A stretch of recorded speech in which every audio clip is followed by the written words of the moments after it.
Selamat berjumpa kembali, saudara-saudara yang terkasih, di kanal Forem 195. Kanal kita bersama untuk mengasihi, melayani, memuji, dan menyembah Tuhan kita, Yesus Kristus. Damai kasih Allah menyertai kita semua. Saudara-saudara yang terkasih, kita bertemu di video renungan refleksi diri di season 5, episode ke-17 dengan judul Mungkinkah Mengkloning Yesus Kristus? Dengan judul ini, saya tidak bermaksud membuat judul yang bombastis, karena saya tidak pernah tertarik dengan segala hal yang berbau bombastis. Sekalipun demikian, saya yakin sedikit banyak pemikiran seperti itu sekali waktu pasti terbersit di otak kita. Tetapi nilai kesopanan kita dalam bertuhan membuat kita menahan diri. Di samping itu, kita harus mengakui ada sedikit rasa takut dan tidak sanggup membayangkan apabila itu menjadi sebuah kenyataan. Padahal, secara logis, bila teknologi bisa melakukannya, seharusnya peristiwa tersebut akan membuat mayoritas orang di dunia ini bersuka cita, termasuk orang Kristen sekalipun. Ya, karena dunia tidak perlu berharap superhero lagi atau berusaha menciptakan superhero untuk membantu meringankan beban manusia. Melihat karakter Yesus Kristus yang sedemikian mulia, ditambah kemampuan ajaibnya, saya sangat yakin hampir seluruh manusia akan setuju bila proses cloning atau duplikasi genetik itu bisa dilakukan terhadap properti atau sidik diri Yesus Kristus. Sekali lagi saya katakan, berdasarkan kemahamuliaan dan kemampuan serba ajaib Yesus Kristus, maka akan diperoleh cloning yang sangat berguna, yang memberi damai sejahtera, dan tidak akan menimbulkan kebisingan, kerusakan, dan tindakan amoral. Di dalam video kita ini, kita juga tidak membuat limitasi atau pembatas dengan mengatakan bahwa teknologi cloning belum sempurna. Di dalam iman saya pribadi, Allahku dan Alkitabku tidak perlu saya bela. Tetapi Allahku dan Alkitabku harus mampu membela eksistensinya melalui cara yang dikehendaki Tuhan. Karena itulah, sekalipun teknologi cloning belum sempurna sekarang, tetapi pada suatu saat kesempurnaan itu akan dicapai manusia. Sekalipun teknologi sudah mampu, pertanyaan saya tetap sama. Mungkinkah mengkloning Tuhanku? Marilah, sebelum memulai renungan kita terlebih dahulu berdoa. Ya Tuhan kami sangat memohon tuntunan Tuhan bagi kami semua untuk mempelajari sebuah hal yang cukup rumit bagi kami dalam mengenali Engkau secara kemajuan teknologi. Berilah pengertian yang hanya dari perkenanan Tuhan saja. Terpujilah namamu senantiasa. Terima kasih ya Allah. Di dalam nama Yesus Kristus kami berdoa dan mengucap syukur. Amin. Saudara-saudara yang terkasih, sebenarnya pertanyaan seperti itu bukanlah sebentuk pemikiran liar, tetapi lebih cenderung sebagai pembuktian kepada kuasa seseorang yang mengklaim dirinya adalah Allah, kepada sebuah realitas bahwa Yesus Kristus adalah manusia nyata. Dan yang terakhir, kepada pengenalan dalam bentuk menuju puncak teknologi bagi kita umat Tuhan, mengacu pada keluarbiasaan Allah kita. Bila saudara semua mengikuti video-video saya, maka saudara semua akan sependapat. Memanglah itu bukan bentuk dosa, karena kita diminta Tuhan untuk mengenalinya semakin dalam. Dan Tuhan tetap akan mengungkapkan dirinya sebatas yang Dia kehendaki berdasarkan kemampuan kita untuk memahami. Jadi, memanglah Tuhan tidak akan pernah membatasi capaian pengetahuan manusia. Tetapi Tuhan akan memperlihatkan batas-batas yang bermanfaat bagi keimanan kita dengan cara Tuhan sendiri yang penuh misteri. Limitasi seperti ini sudah pernah diterapkan Allah terhadap iblis ketika iblis ingin menjadi Allah. Dasar berpikir capaian pengetahuan itu adalah dari begitu banyaknya peninggalan-peninggalan yang bersifat pribadi yang dimiliki Yesus Kristus, atau minimal pernah bersentuhan dengannya. Tetapi mengapa tidak ada tindak lanjut secara ilmu pengetahuan dan teknologi? Semua sunyi. Dan ini menimbulkan pertanyaan, apakah yang terjadi? Apa dan mengapa belum muncul cloning ini sangat wajar kita pertanyakan. Mengingat begitu banyaknya penelitian-penelitian yang mendalam tentang Yesus Kristus. Penelitian yang dilakukan bukanlah kelas ecek-ecek, tetapi memang dalam skala besar serta pendanaan yang luar biasa. Ada dua hal penting yang harus kita pisahkan di sini. Yang pertama adalah penelitian tentang peninggalan sejarah yang berupa barang-barang fisik seperti tempat Yesus lahir, barang fisik ketika Dia disalib sampai Dia naik ke sorga. Yang kedua, penelitian yang merupakan identitasnya secara personal atau yang merupakan properti diri atau kepemilikan yang mewakili identitas seseorang seperti tetesan darah, rambut, kuku, atau lainnya. Di renungan ini, saya ingin mengajak saudara semua untuk berpikir kritis. Mengapa sudah 2000 tahun belum ada hasil apapun? Suatu hal yang mustahil, mengingat kemajuan yang luar biasa di dalam ilmu pengetahuan dan teknologi. Bahkan, manusia sudah berhasil mengkloning hewan yang sudah punah. Dan tentunya usia keberadaannya jauh di atas Yesus Kristus. Sekali lagi kita bertanya, apa sebenarnya yang terjadi? Saudara-saudara yang dikasihi Tuhan, secara sejarah memang tidak bisa dibantah bahwa pernah ada manusia yang luar biasa yang bernama Yesus Kristus. Bahkan saya sangat meyakini sejarah kehidupan Yesus Kristus adalah sejarah yang paling lengkap yang pernah dimiliki seorang manusia di dunia ini. Begitu lengkapnya, sejarah itu sudah dimulai sebelum Dia lahir. Yang membuat seluruh dunia tidak bisa membantahnya lagi adalah sejarah itu ditulis banyak orang yang bisa saling mengenal pada masa yang sama. Tetapi sudah pasti tidak akan saling mengenal bila dilihat dari generasi yang berbeda.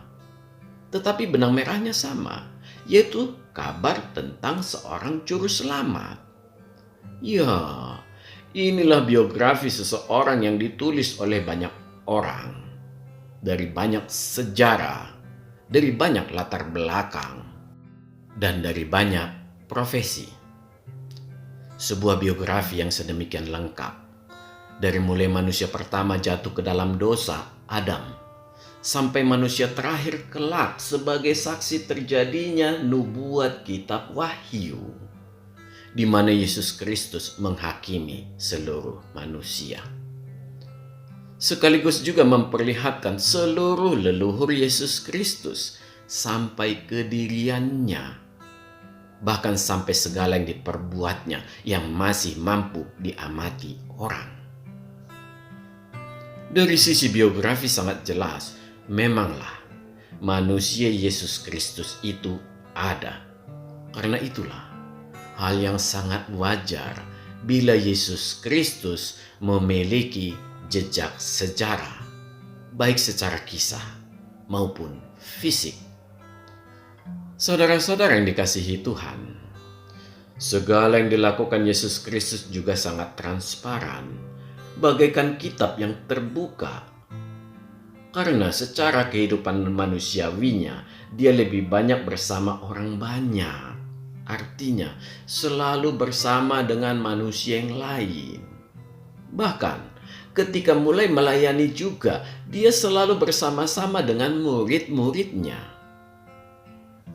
Karena sifat pekerjaan Tuhan adalah melayani, maka sudah barang tentu pasti akan ada orang yang menjadi sasaran pelayanannya dan disaksikan bukan oleh satu atau dua orang saja, melainkan oleh banyak mata. Dia digelari sebagai guru dan juga gembala, yang mana keduanya ini juga memperlihatkan dia mengajari banyak orang dan menggembalakan manusia. Hal ini juga tidak luput dari pengamatan banyak orang yang bahkan selalu mengikuti kemana dia pergi, baik hanya sekedar melihat mujizatnya maupun untuk memperoleh pengajaran surgawinya.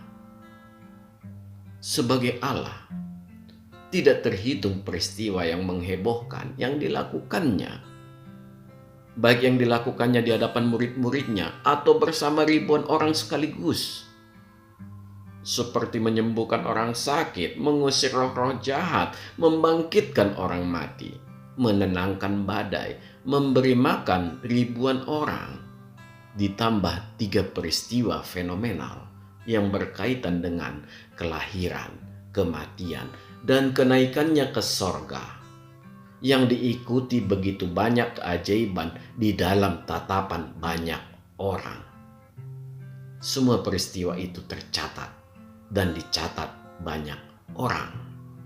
Ya, semua peristiwa ajaib hanya bisa dianggap benar-benar terjadi apabila banyak orang menjadi saksi. Seluruh yang dilakukan Yesus Kristus ini hanya memberi satu arti, yaitu segala yang dilakukannya dan yang terjadi padanya memang adalah kisah nyata. Saudara-saudara yang dikasihi Tuhan, dari yang sudah kita lihat bersama, harus kita akui secara nalar, demikian juga pemikiran para peneliti memang tidak bisa terbantahkan tentang keberadaan manusia yang bernama Yesus Kristus ini. Karena itu, kita tidak boleh berhenti di sini, saudara-saudaraku yang terkasih. Kita adalah orang Kristen. Sekali lagi saya ulangi, kita adalah orang Kristen yang diminta Tuhan untuk mengenali Tuhan kita. Dengan demikian, kita dapat menjawab banyak hal dari hasil pengenalan kita akan Tuhan kita. Tujuannya tidak main-main, karena sangat berkaitan dengan kehidupan kekal banyak orang. Sekalipun tidak berdampak langsung, tetapi mereka bisa melihat sebuah iman yang teguh pada diri orang Kristen. Minimal mereka mau introspeksi. Dengan demikian, mereka juga mulai mau membuka alam pikirannya, sehingga tidak asal-asalan dalam memilih Tuhannya. Saudara-saudara yang terkasih, Tuhan kita memanglah Allah yang luar biasa, yang mana Dia ingin agar dirinya kita kenali dengan baik. Dan memanglah orang Kristen mengenal Tuhannya dengan baik, dikarenakan ini adalah tuntutan Tuhan. Sekali lagi saya ingatkan, kita tidak boleh bertuhan asal-asalan. Dan teguran ini sering muncul di Alkitab dengan istilah mereka menyembah Tuhan yang tidak mereka kenal. Memang sangat ironis, begitu banyak orang di dunia ini yang tidak mampu mengenali Tuhan yang diyakininya, tetapi dia memasrahkan kehidupan kekalnya kepada Tuhan yang tidak dikenalnya ini. Ini bukan bentuk iman yang hidup. Ini adalah sikap apatis ataupun hasil sebuah doktrin. Ini bisa kita ketahui bila kita bertanya tentang konsep Dia bertuhan, maka akan terlihat tidak ada akar kejelasannya. Karena mereka tidak mengerti dan hanya sekedar mengikuti arahan pemuka agamanya. Dengan cara seperti ini, maka tidak akan pernah terjalin sebuah hubungan pribadi antara kita dan Tuhan. Secara umum, semua ajaran manusia hanya akan menghasilkan pertikaian. Tidak demikian dengan ajaran Tuhan. Yang terjalin adalah hubungan pribadi dengan Tuhan. Maka yang kita peroleh juga adalah kedamaian hati, bukan pertikaian. Karena Tuhan itu Raja Damai. Oleh karena itu, bila ada orang murtad dari kekristenan, dapat dipastikan dia tidak pernah mengenal Tuhan orang Kristen. Inilah yang membuat saya ingin mengajak saudaraku semua lebih mendalaminya lagi. Dan kita akan memperoleh sebuah kenyataan begitu luar biasa dan tidak terselami tentang keajaiban Tuhan kita. Saudara-saudara yang dikasihi Tuhan, dari yang sudah kita pelajari bersama, ada satu aspek yang belum kita sentuh, yaitu properti atau sesuatu ciri khas yang hanya dimiliki Tuhan Yesus Kristus, seperti kuku, helai rambut, dan mungkin yang relatif banyak adalah darah. Baik yang ada di cambuk, mahkota duri, pakaian Yesus pada peristiwa salib, dan kain yang membungkusnya ketika dikubur, yang kita kenal dengan kain kafan Turin. Bila kita melihat kemungkinan-kemungkinan yang paling memberi prospek untuk diteliti, memanglah melalui sampel darah Yesus Kristus. Begitu banyak yang tercucur, dan begitu juga tempat ditemukannya. Bila berdasarkan dari potongan kuku, helai rambut, maupun keratan sunatnya, tidak ada sebuah pun literatur yang memberi kepastian keberadaan benda-benda tersebut. Hal ini sangat masuk akal, terlebih dari keratan sunatnya yang dilakukan ketika Yesus Kristus berumur 8 hari. Dan pada waktu itu, belum ada seorang manusia pun yang bisa melihat tanda-tanda keajaiban Tuhan, kecuali kedua orang tuanya dan beberapa orang pilihan Allah. Di samping itu, ketiga hal tersebut terlalu umum pada saat itu dan tidak akan pernah menjadi bahan perhatian orang, sehingga hanya menjadi selintasan peristiwa biasa yang tidak menarik perhatian.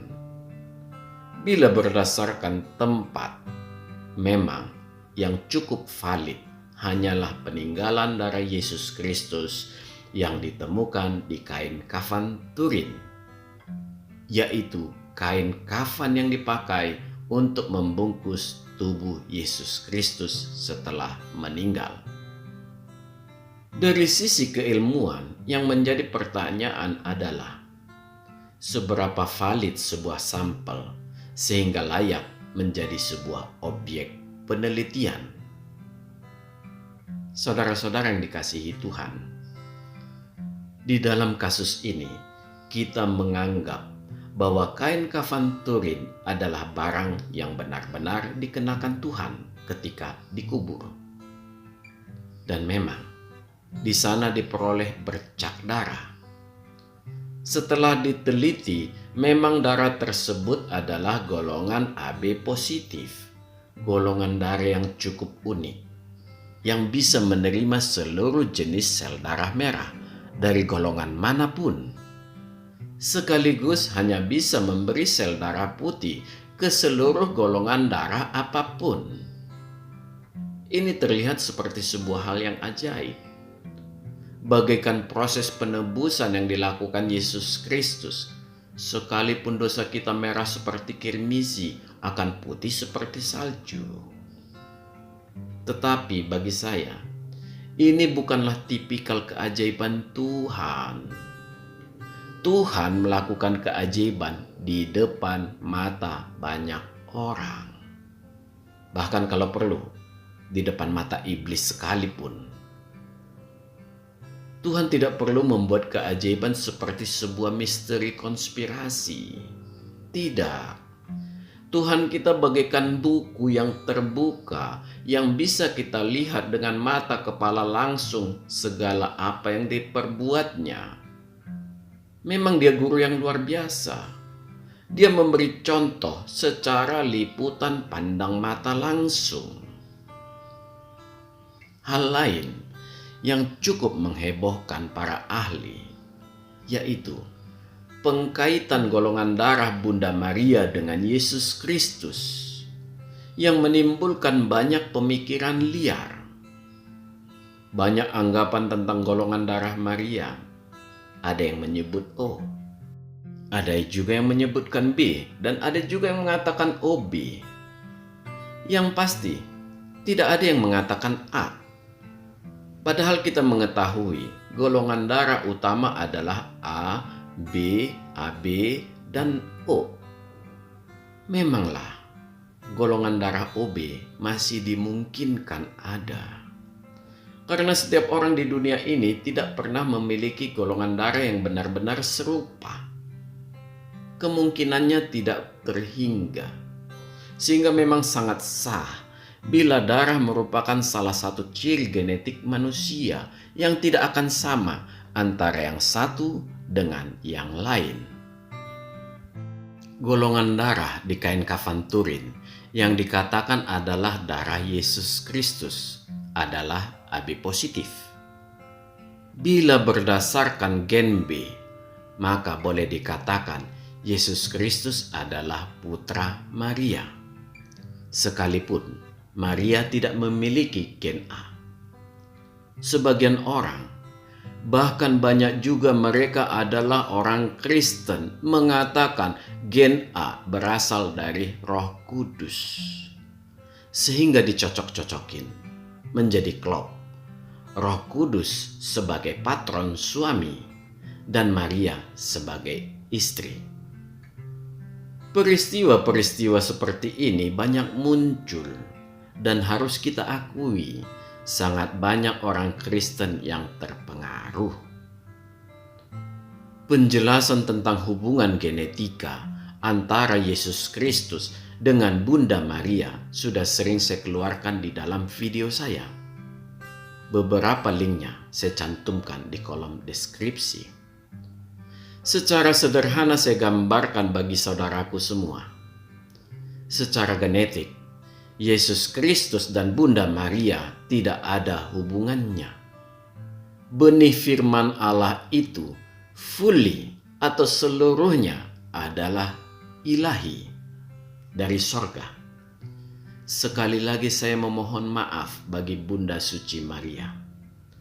Tanpa Bunda Suci Maria, Yesus Kristus akan lahir seperti itu juga golongan darahnya dari wanita manapun sebagai ibundanya.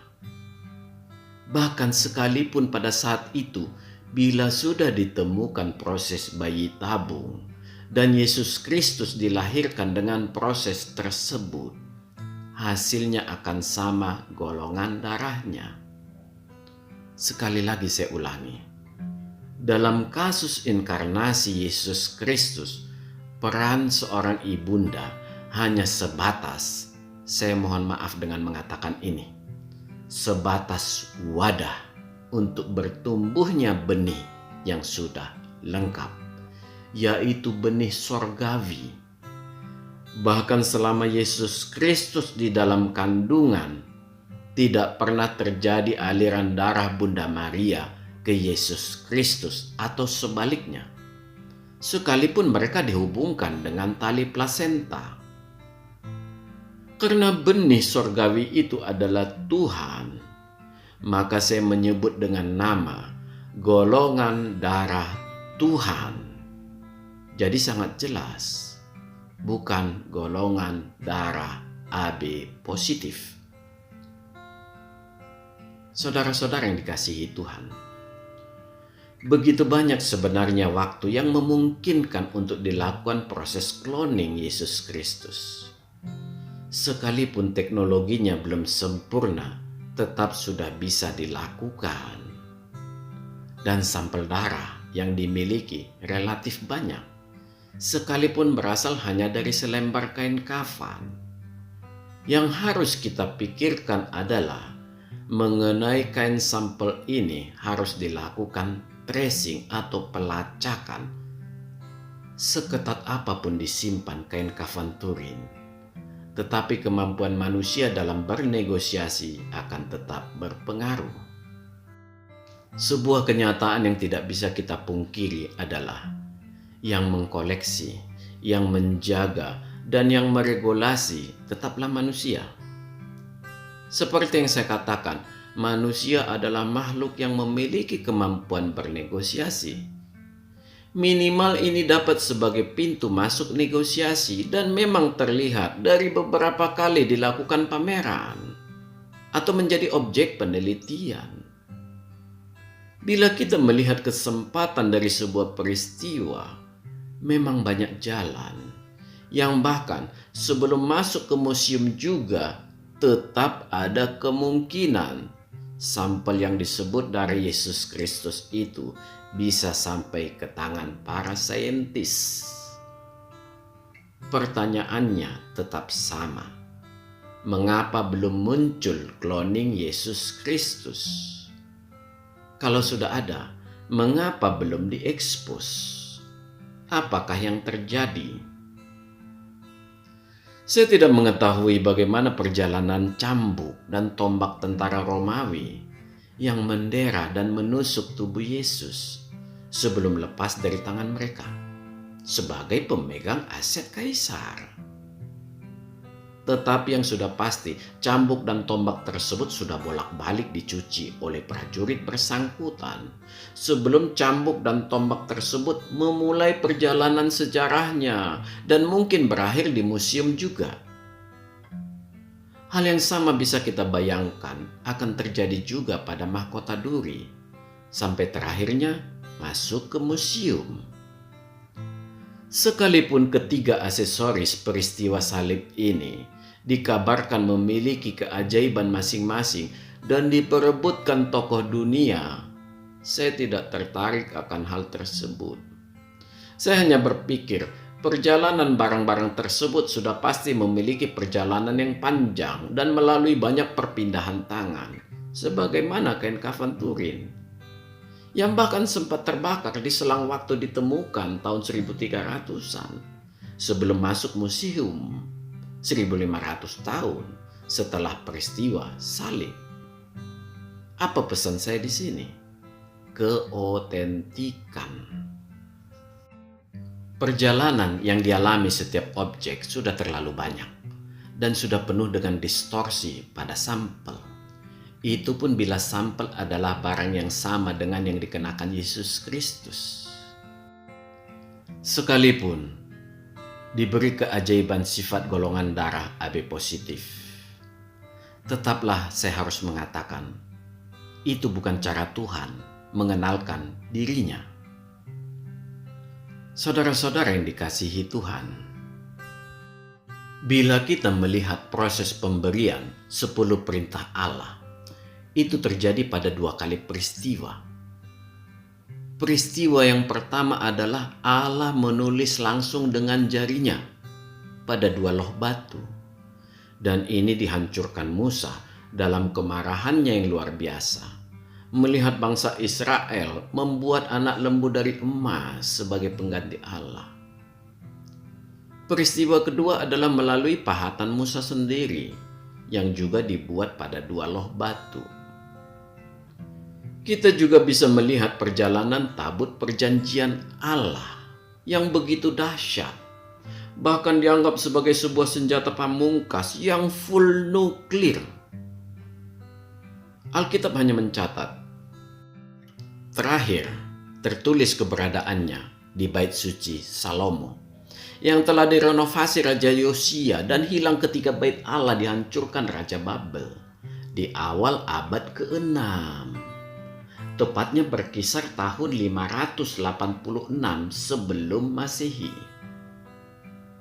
Sampai kemudian ditelusuri para ahli dan memunculkan banyak teori, yang diantaranya tabut perjanjian sudah diselamatkan kalangan kesatria Templar dan disimpan, ada yang mengatakan, di biara kuno di Ethiopia atau di India. Perjalanan panjang yang sebenarnya dialami tabut perjanjian ini tidak akan pernah bisa kita ketahui, sampai Rasul Yohanes mengungkapkan dan memastikan keberadaannya melalui kitab Wahyu 11 ayat 19. Begitu banyak sebenarnya yang diperbuat Allah dan seharusnya meninggalkan jejak, tetapi semua lenyap tanpa meninggalkan jejak identitas atau sidik diri Allah. Kembali di sini harus saya katakan, Allah mampu menjaga miliknya yang paling tidak terpikirkan manusia sekalipun.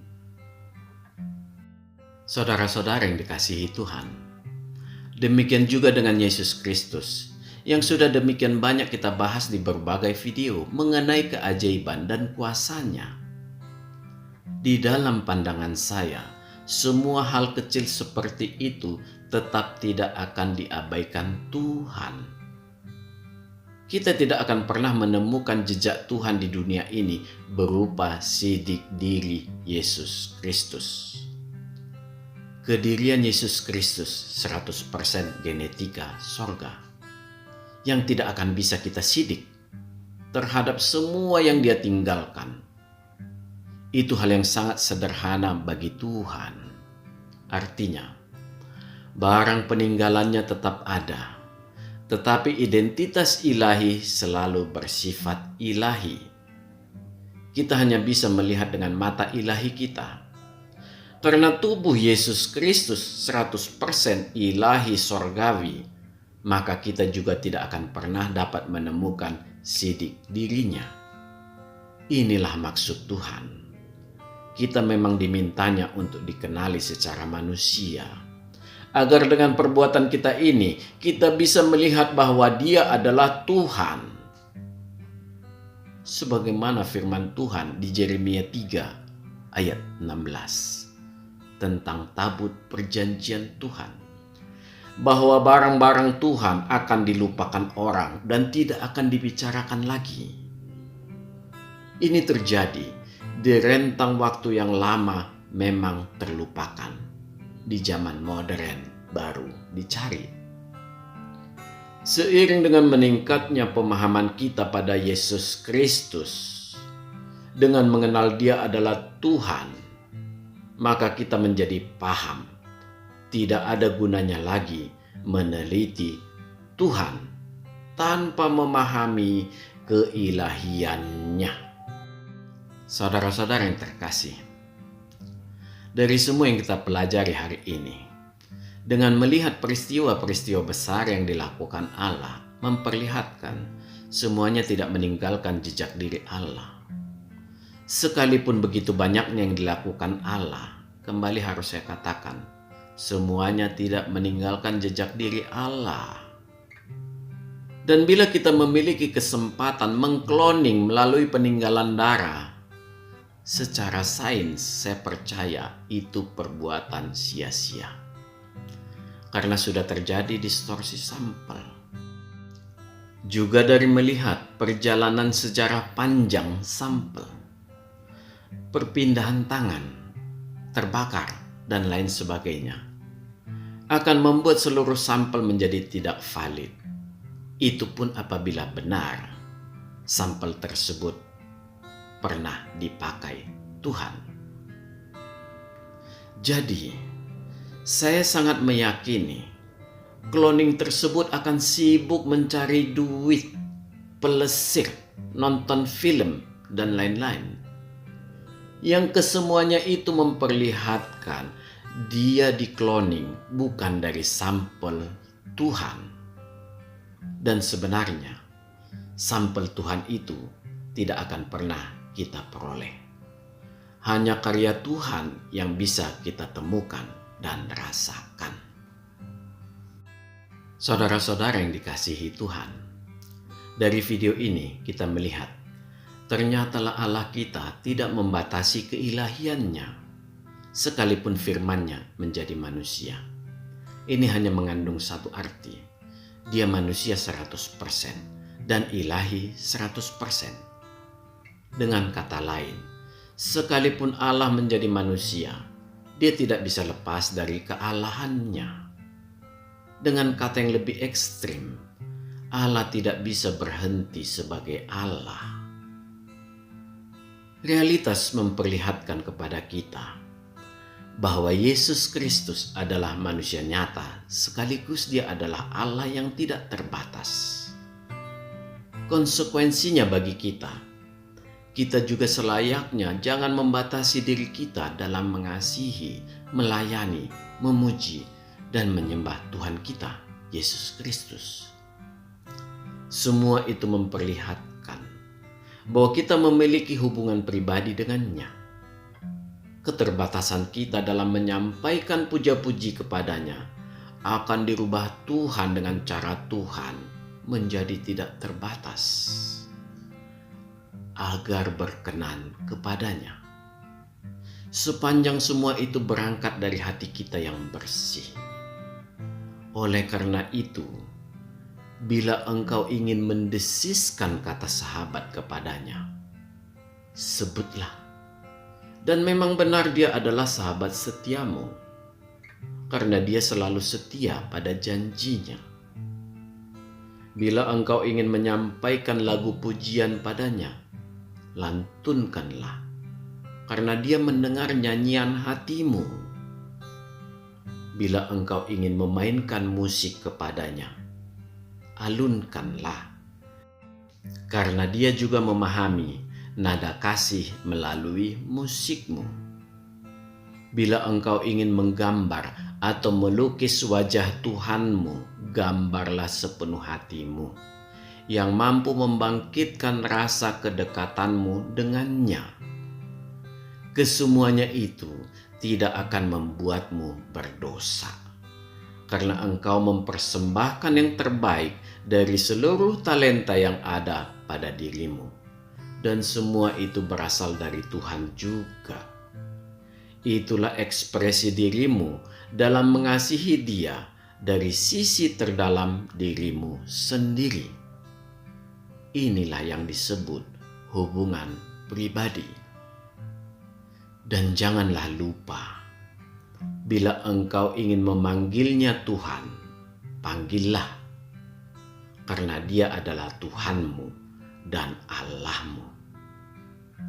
Amin. Tuhan memberkati. Marilah kita berdoa. Ya Tuhan kami, penguasa hidup kami mengucapkan syukur ya Allah atas bertambahnya pemahaman kami. Sebagaimana mata kami sudah melihat betapa ajaibnya Engkau ya Tuhan, bukan saja sebagai Allah, tetapi juga sebagai manusia. Kenyataan di hadapan kami membuat kami semakin bertekuk lutut di hadapan-Mu. Dan seperti Rasul Thomas kami berkata, "Ya Tuhan kami, ya Allah kami." Terpujilah namamu selamanya. Di dalam nama Yesus Kristus kami berdoa dan mengucap syukur. Amin. Tuhan memberkati kita semua. Marilah kita masuk ke saat teduh sejenak.